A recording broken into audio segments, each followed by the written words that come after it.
Hello friends. You want to know a good sign your body isn't quite ready to be awake yet? You start your Keurig and there's no cup underneath. And just the rush of scrambling to find a cup is what will wake you up for the day. I even found a fall-themed one. Only missed a couple of drops too. I'm really proud of myself. Thank goodness the cups are positioned right under the coffee maker. But thank you for being here today. Happy to have you. I've got some products that are fairly new that I've been trying out and I'm continuing to try them out. And I thought I'd just incorporate those into a full face look. So we got a couple different palettes. We've got a new foundation product, which it feels like there hasn't been anything new that I've used on my channel foundation-wise in a while. So this is an interesting one. And yeah, let's just get started. I've got my skincare on, I've got my sunscreen on, I've got a nice little fall shirt on here. This came from Walmart like a year ago, and it almost is giving you like a little bit of a sweater vibe, but it's really thin and light. It's just got some buttons there. I've got this color scheme, and I've got like a berry color as well. I'm going to use this primer because I've learned I think primer matters with the foundation I'm going to put on. Yes, I got a new foundation. It's the Tarte Shape Tape Cream Foundation.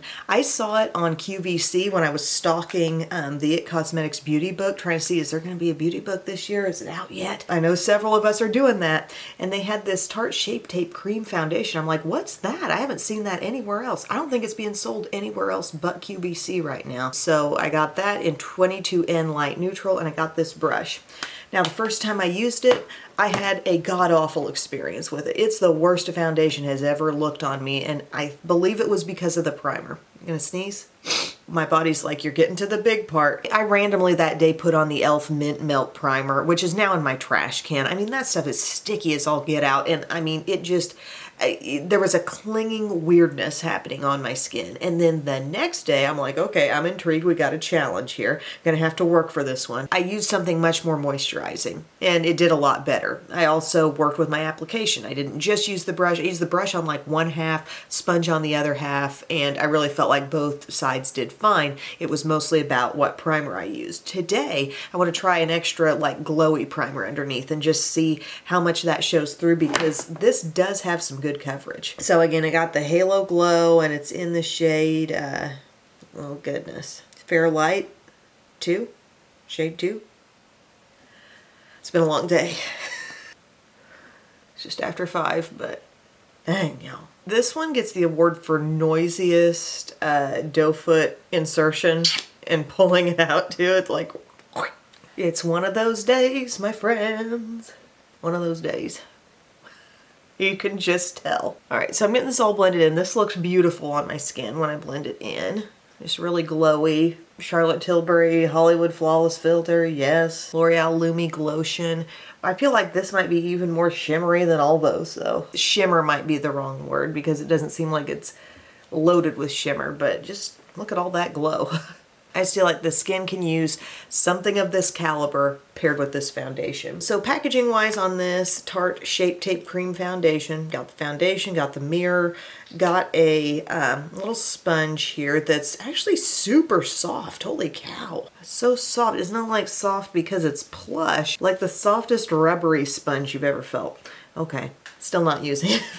It's there. All right, so here's this foundation, and it feels thick, and I would say it's pretty different from the experience I've had with a few different cream foundations lately. Like, my mind goes back to that Makeup Forever little fold-out book that had all the cream textures. I feel like they're doing a really classic cream texture where there's some moisture in it. It could be like a light to medium coverage, but it's buildable. This has a little more thickness and kind of richness to it. And it does not look like super dewy or shiny on the skin. That's why I thought I'd give it something real glowy underneath just to see if any of that can show through. But like, look at this coverage. I mean, it's really going there. And I'm just using this little like angled brush, but it's got like some flat surface area there. You see that? And I'm just going straight into the compact and putting this around all over. I'm purposely focusing on half the face here so we can compare. Half the nose too. The coverage is good. It just needs I feel like a little extra moisture to work into, and that's saying a lot coming from me who already every day uses Bobbi Brown Vitamin Enriched Face Base all over. You know, I'm coming in juicy. My skin's coming in ready for anything, and it was like, it just had a weird response to that certain primer, I think. But it needs a little extra glow underneath because it's just not one of those ultra dewy cream foundations. I think it has kind of a matte finish on the skin. It's really trying to. It's fighting a little bit because of the glow underneath here. See, this primer helped. See how I'm still seeing just a little bit of glow? So I got it on half the skin. Minor amounts of glow still showing through, but the look, I want to be able to put foundation on, look up close at my skin, and not be seeing the foundation a lot. And I can kind of still see this a little bit. It's just how it is. It's kind of thick, and I would say it's definitely capable of full coverage. So I just kind of put my brush in there, I twist a little bit. Let's do this side. Staying power was okay. Basically, when I had a better application with this, I also had better staying power with this. When I was using it under a more hydrating primer, it seemed to work well. But yeah, she's an interesting little friend here. And she's apparently exclusive to QVC. And you know how QVC likes to do. They will throw in the brush. I like the glowy primer underneath. I really do. I think that kind of gives it just the little bit of radiance it needed. But the coverage is just really super. Let's see what it does if we really add it in here on the under eye. This may not be the type of foundation you want to really, yeah. I would say maybe don't load it up on the under eye. From a distance, you're going to be like, oh, that was a great decision. And then you look up close, you're like, ooh, I'm seeing a few extra things that I didn't quite know I had yesterday. On its own, I believe it wants to be kind of a matte finish, full coverage cream foundation, but you can play with that a little bit by putting stuff like that e.l.f. What's it called? Halo Glow liquid filter, a real glowy primer underneath, and you get something like this. Okay. Next up, I am going to do some concealer. I feel like I may have a concealer empty here soon. Look at my hydrating camo concealer, light peach. I'm just kind of curious. Well, yeah, there still is some in the tube. It just kind of settled to the side. I'm going to use a little bit of this. And maybe the hydration in this will help some of the dry vibes in those areas. And I'm busting out my mini sponge, mini Real Techniques sponge. I was just talking about this in my Rediscoveries video. It just does some kind of magical little things for the under eye area. No concealer looks too thick with this at the helm. It just does an amazing job blending it in. And this is a great concealer anyway, but you know, gets around every crevice. Love that. That's looking great. The under eye really is not looking so dry now. That helped. Helped a lot. Then I'm going to use my pink toned Halo Glow setting powder to set this. We are going to get into a couple of new palettes. Got a new full face palette. We got a new eye palette. But apparently if I'm not using that, I'm using e.l.f. today. This is just my light pink shade. I really like this light pink tone. This guy, this little triangular puff, I'm into it. Hello, kitten. Hi, Biscuits. How are you, my angel? Look at this sweet pea. Little doll. She's such a sweetie too. There you go. You just sit there. She's on my lap. All right. So again, we're just patting it in. This is a great powder for not like dulling things down. You know what I mean? I'm gonna dust off a little excess. I sometimes say on this channel, don't always bake, but I will microwave. So I didn't really feel the need to set all over. Like my skin doesn't feel dry after that cream foundation. I went in well moisturized, well primed, but I still don't feel like it's screaming for setting powder. Okay, so I've been playing with this for a few days now, but I did get the Hourglass Ambient Lighting Edit Unlocked in the Elephant Compact. So this would be like, I think, the medium tone one. There's something with an overall lighter color scheme, a deeper color scheme, and this has your bronzer here in Lustrous Bronze Light. The two ambient lighting powders are Dim Light and Soft Light, Metallic Strobe Powder and Beaming Strobe Light, and then you got a blush in Iridescent Coral and Iridescent Rose. Now, I felt borderline like disappointed and a little bit scared about this bronzer when I first opened the palette. Now, like, I opened it up in front of my face and it's showing just a little darker on camera here, but I mean, it just looked so light, and I thought, oh no, you know, I need this to show. I want this to succeed, and it does show. It does show more than I would have thought. Another interesting little take on this one, they went with nothing swirled in this palette, you know? Some years they've got all like the marbled blushes and bronzers and highlights and whatnot, and here everything's just a little more solid. There's been another year when they did that too, I believe. But yeah, there are multiple color options, so if you're watching me use this and you're thinking that would never work on my skin or this would never work, you gotta look over what's available. This is just kind of the middle one. So I'm gonna be using all these steps on my face today, and I've been playing with it and I've been liking it. And if you already have a good amount of these Hourglass palettes, like, is this one above and beyond different? I don't know. I don't know about that. I bet I could do back-to-back makeup days and I could use this palette and I could put on just a random different one from a previous year, and I could probably end up with my face looking pretty much the same. You know what I mean? Soft bronzers, nice highlights, pretty blushes, and some finishing powders that kind of smooth it all out. It's a similar vibe every year. And I know there is an elephant on this one, and I like that. I like the mirror, I like the all-in-one nature, I like that it's so much in one. Like, it's really practical to have setting powders, bronzer, blush, highlight, all in one. That's why I've been drawn to these like every year, their multitasking ability. See how you are seeing this bronzer actually? Yeah, more than I thought when I opened up the palette. We're getting all this exposed skin down here too, trying to. Okay, so I did that, and now we're gonna do some blush. Both shades are really pretty and both really show. I'm gonna do this coral one. Like, they're both very, very pleasing. I would say they each have a satin finish. You know, great, lovely.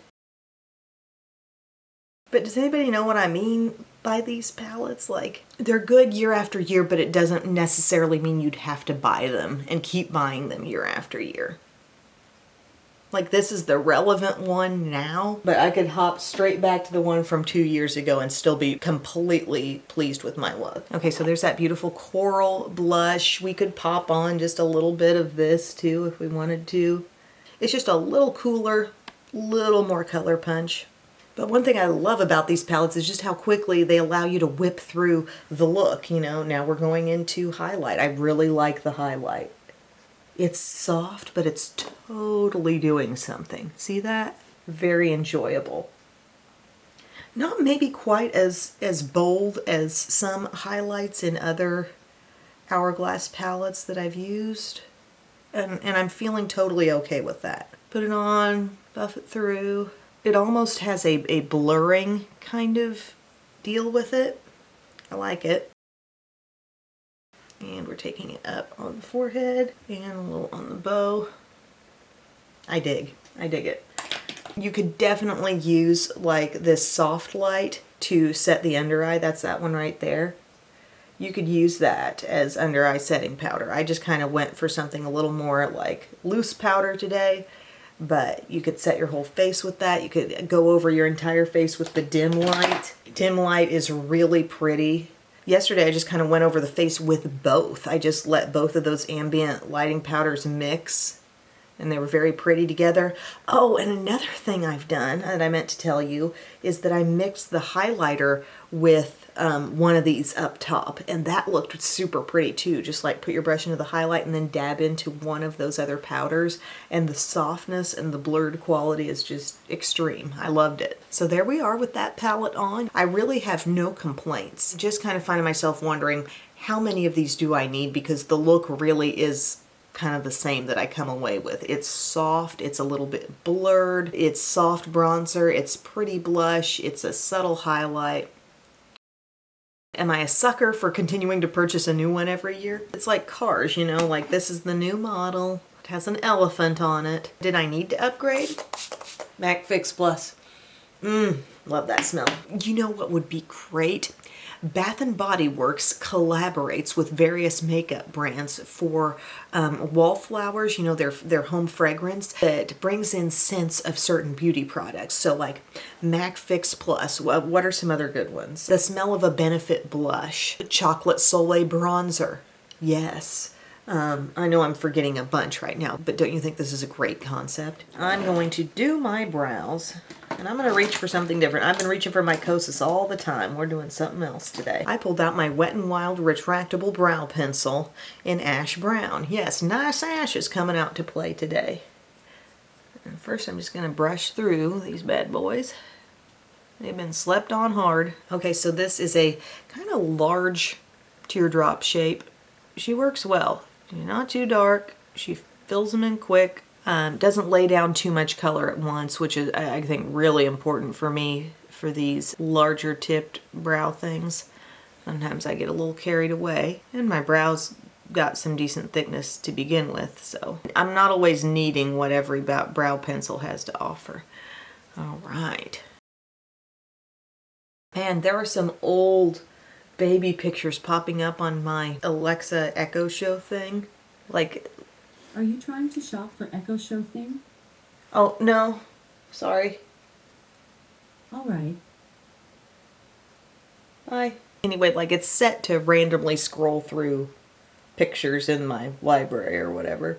And this old picture of Biddy, who's probably like, I don't know, 6 months old. My gosh, what's going on? What's happening in my life? Who are these little humans? You ever look around at your kids and you stop and think for a second, how is this all happening? All right, I think that's filled in. For some, I'm kind of overthinking the brow. Don't overthink your brows. Something's gonna go wrong at that point. Know when to quit. You got to know when to hold 'em, know when to fold 'em, know when to walk away, know when to run. Mix Control Freak. So in case you don't know, the reason I always reach for this, or often reach for this, is because it's the perfect clear brow gel. It never comes out overgooped. I devoted, like on my Express channel, when I was doing those videos, I devoted an entire video to this. It will never overgoop your brows. It will hold them like nothing else. And it's a drugstore price. Get it, get it. I am enjoying, guys, the fall colors so much right now. We have a brilliant orange tree in our backyard, yellow tree. Just, I love seeing the leaves falling. I love when a big wind kicks up and it's like, ooh. I absolutely love fall. We're going to use Milani eyeshadow primer, and we're going to use a new eye palette today. I've got a couple new ones, and this one is by ABH and it's called Rose Metals, and I showed it briefly in a recent video. I'd done a real light look with it, and then the next day I did a real murky kind of stony olive type vibe. There's a lot of murkiness in this palette. Looks like this on the outside, like the outer packaging. You know, almost has a borderline like leathery feel. And then this is the inside. And yeah, a lot of interesting shades and a lot of metallic. Mattes are these two, this and this. Although this looks beautiful in the crease, this rose quartz. So yesterday I was like using this and this, these two kind of murky greens. I feel like today I need to try to work in a little bit of the berry. Yes, that wasn't what I defaulted to the first 2 times I used the palette, but we need to investigate that. this shade called Royal. Like, what's that exactly going to do? It's shimmery. And sometimes with shimmers, they can turn out to be darker on the eyes than you think they're going to be. Like, just because they're not always catching light in the way they are when you're like staring down into the palette, you know? Okay, we're going to use rose quartz in the crease first, because this really is pretty. It has some shimmer, but it looks so beautiful in the crease. I also love being out on a walk and crunching the leaves. So satisfying. Okay, so this is one of those palettes that has no real highlighter shade. Like, I don't know, maybe you could work with some of that, but this actually has a greenish tinge. I'm not sure how I'd feel about truly highlighting with that. So this is the type of thing where, what do you do if you don't have that? Well, you just blend that crease color into nothingness. You blend that back into your skin. You're bringing in a bare brush and it's like end of story. Okay, you're just blending the edge. And that's fine, because you still would appear to have like a contrast, or you could always reach for another palette. I'm going to use a little bit of Dune here, okay? I feel like it's going to be really rich. Oh, she's manageable. Okay, add that to the crease, rust it up a little.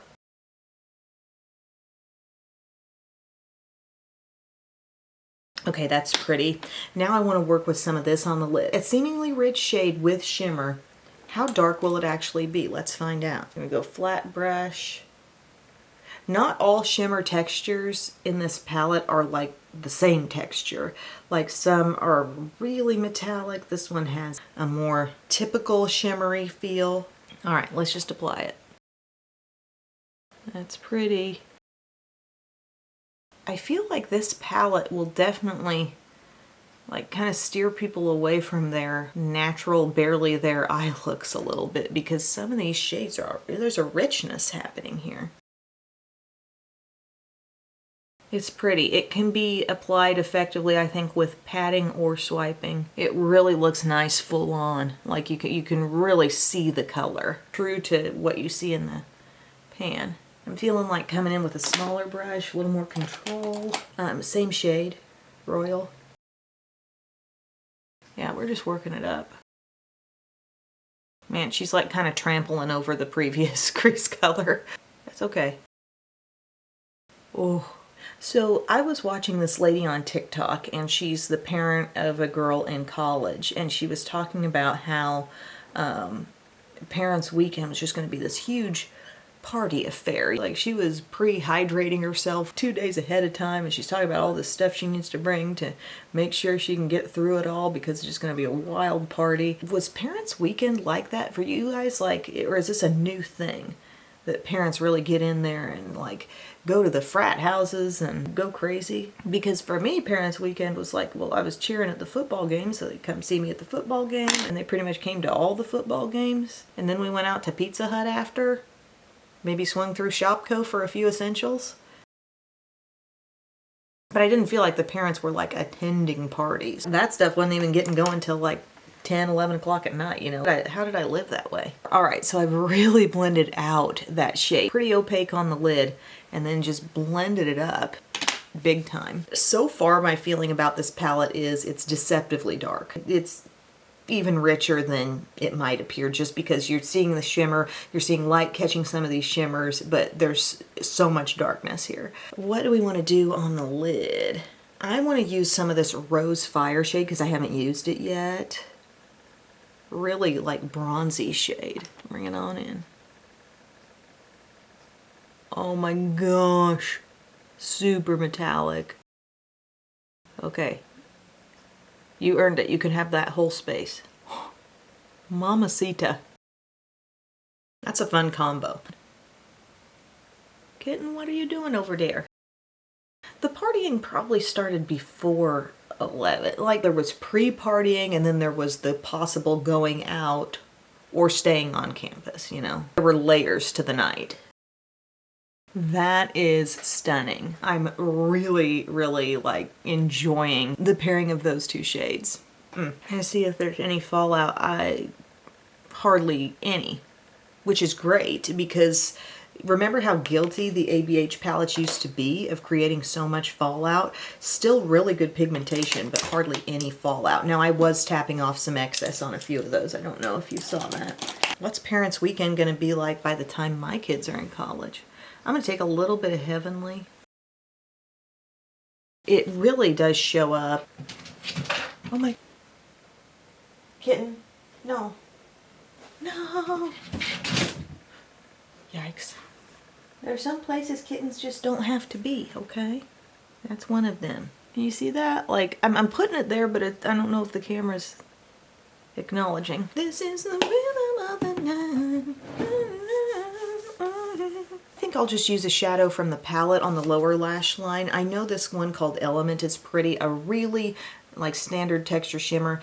When I say that, like, there's Heavenly. It's a little bit more like swipe it on. It can look like a glaze. It can look a little bit more full if you build it, but this one's just very normal.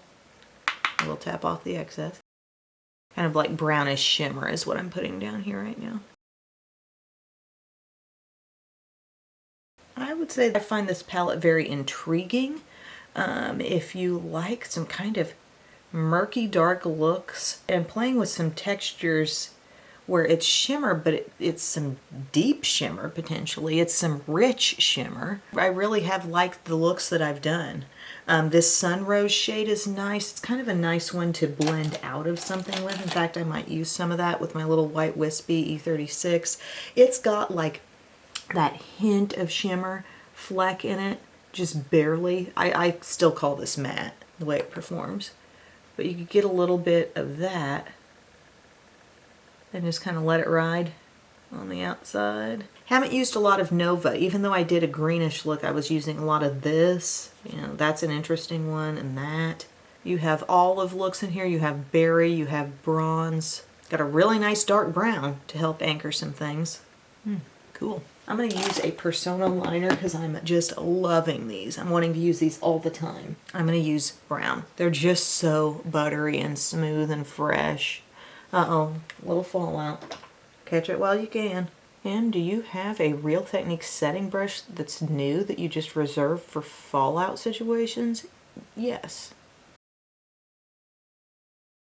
You know, it's like having a little fire extinguisher on standby, just in case. So I'm just going right in there. I'm staying really close to the lash line. If you're feeling like you're not seeing this, like it's totally there. It's just really tight in to the lash line. Lately, I feel like I haven't been about doing a big, hugely visible liner, but I like the liner effect, okay? I like the definition, but I like it in tight. Should we line the waterline? Haven't done that in ages. Why not? Watch out, I'm gonna be a mysterious, sultry goddess here in a second. It's different. So whenever I do that, though, I do need that pencil to fade from there. Okay, we don't just want to see inner line. We need to see that line getting into the lashes a bit. And then we need to smudge that out. Okay, that needs to blend outward instead of just being stark. Oh my gosh. There's a girl who comes up often. I follow her on TikTok. She's a news anchor. I think her name's... Oh gosh, again, you can watch people on TikTok forever and you just won't know their names. TikTok doesn't always give you a real big emotional connection to people. You're only watching for so long. But she's a news anchor out in Fresno, I think. And she's basically like highlighting the fact that when she gets ready, she is down to the minute getting out there, down to the second, getting like her IFB in, getting mic'd up, getting all of her makeup and her hair done and everything. And all I can think when I watch that is, that was not me. I'm sorry guys, I'm a Capricorn. I did my makeup at home, so I knew it would be done. And also I had to write things. Like I'm thinking, does she not have any responsibility for writing stories in the newscast? Or does she just literally show up and read it all fresh? Because there's so many times when she does that and she's like, I was running late. And she gets there with so little time to spare. And I'm like, I had to get there, write stories, read everything, prepare for interviews. What is this life? I don't know, but it makes me nervous. And I remember when I first started at the TV station, I was an associate producer. So complete entry level, running cameras during the newscasts in the evenings and editing video clips that would show up in stories that reporters didn't do, just like the shorter stories. And I remember a certain person coming out really late just before the newscast started, and I felt like it made the control room so nervous because I had a headset on and I could hear kind of what was going on. I told myself then and there, if I ever get on air, I'm not going to make my crew resent me. And I'm not saying the crew resents this girl on TikTok. I mean, everybody may be cool with it. She apparently does make it on air. I just had to unload the memory card, and now I come back and I'm way warmer. But no, my co-anchor Kevin would have had my back if I would have ever shown up late. I would have made it through, but being late on a regular basis just would not have flown. Okay, so I've got It Cosmetics Superhero on there, and I'm going to use Cali Ray on the lower. Wow, that eye is really throwing me for a loop having that liner in the lower inner rim today. But part of what I don't like about these TikToks where she's swinging in late, I know, get off of it, Em. It makes the general public think that all anchors do is show up, sit in the chair, and read their teleprompter. And in so many stations, they're doing so much more than that. But it just kind of perpetuates that stereotype that news anchors just get in front of TV and talk. Many of them out there are also writing, sometimes producing, doing a lot of outside tasks like lining up interviews and preparing for those interviews, arranging live shots, just all kinds of things. So I've got my mascara on, and you notice me bouncing around. This little beauty blender is great for kind of like touching up even later in the day. Bounce that over your under eye area and make everything look fresher. Just a slightly dampened beauty blender. Guys, I am so grateful to be doing what I've been doing for the past, how many years has it been? Since 2008. I am amazed at what sometimes gets left on my doorstep. And the other day, it was this. The new NARS matte lipsticks. What are they called? Power Matte lipsticks. But they're not liquids. They are cream, skinny, slim sticks. And I want to choose a shade of this to wear today. We got that warmth on the eyes. Some of these I haven't even gotten into yet. Let me know your interest level. Let me know if maybe a try-on of what I believe are the best shades, your favorites. That could be arranged. And I've chosen the shade called Thunder Kiss. Slim little design here. So I have worn some of these. And they are, you know, a totally matte finish lipstick. Is this going to be cooler than I thought? I think it'll still look nice. Yesterday I wore a pretty deep one. And I thought the staying power was good, but not completely flawless, you know. She's going to wear down a little bit after lunch. I like this shade. This is murky. This is a little mauve-y. You do not need to be building it up. Like, it really is one swipe color. I was just trying to neaten that up a little bit. I like that pairing with the depth. And I love the size of a slim stick. That may be one of the best colors I think I've put on from this line. I really like that. I could see me liking that with so many different kinds of looks I would turn out this time of year. We need a little more blush now. Just a little more. Go with this coral. Gotta keep those cheeks fresh, you know? I'm loving the eye. I am loving that eye. You heard what I had to say about this palette. Essentially, we had 3 new things come into this video. The Elephant palette, the ABH Rose Metals, and this Tarte foundation, which is proving to be a really pretty base for this look. Really dry skin, I might caution you a little bit on this. Like, it can look thick. It looks its best when it's got a glowy / moisturizing primer underneath. It has to be on really well prepped skin. I mean, I'm normal to dry skin type, so like, it's kind of walking a line for me. I would not wear it with the Mint Melt primer. I would not wear it with any particularly sticky primer. Something that adds moisture is what is going to help this out a little bit. And it applies pretty well with a beauty blender also. Today we used the brush to really show off that brush that came with it. It's a nice brush, and it's pretty much a full coverage application. Don't build it too much on the under eye area. It can begin to look like a bit much. Not my favorite foundation of life, but once you sort of figure out what you can get away with this and what you can't, it's decent. What I really loved was the rose metals in this video. Like, I think this is fun. I think this has options. This has richness, and I really like the look of that berry shade along with the bronze. Very nice. Definitely pleased with this palette too. Don't get me wrong. The Hourglass, the Elephant palette here, every shade in here worked well on me. We can always do our last little finishing step by taking one of the ambient lighting powders and kind of running it right in here and feeling even more flawless after we do that. Maybe it's all in my head, maybe it's real, who knows. But I do come away feeling like, how many years do you need to keep repurchasing and repurchasing and repurchasing? Because I feel like the overall vibe tends to be the same. It's blurred, but pretty skin. It's soft shades. I'll always like it, but how many different ones must I own? Okay, there's just something to think about. Thank you guys so much for your time today. I hope you enjoyed this video. Let me know what new products you're excited about right now. I would love to hear in the comments section. As always, I'd love to hear your requests. I know some people out there are asking for some palette bingos. I think that would be so much fun. I think it will continue to be a fun way to review and talk about some of these different holiday eye palettes that I have. So thank you for that, and I will see you guys again very soon. I love you. Bye.